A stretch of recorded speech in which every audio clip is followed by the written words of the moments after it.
2026 সালে ভারত প্রথমবারের মতো সম্পূর্ণ দেশীয় প্রযুক্তিতে 28 ন্যানোমিটারের চিপ তৈরি করল। চিপটির নাম ধ্রুব 64।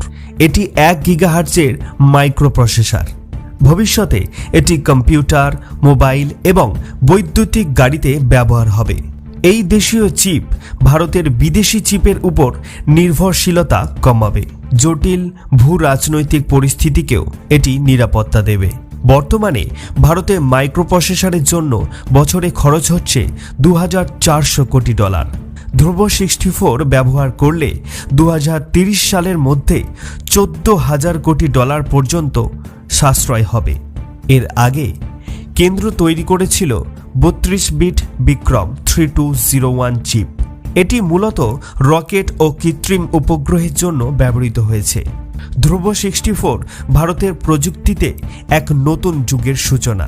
এটি অর্থনীতি এবং নিরাপত্তা দুটিতেই প্রভাব ফেলবে। আরও গুরুত্বপূর্ণ খবরের আপডেট পেতে চোখ রাখুন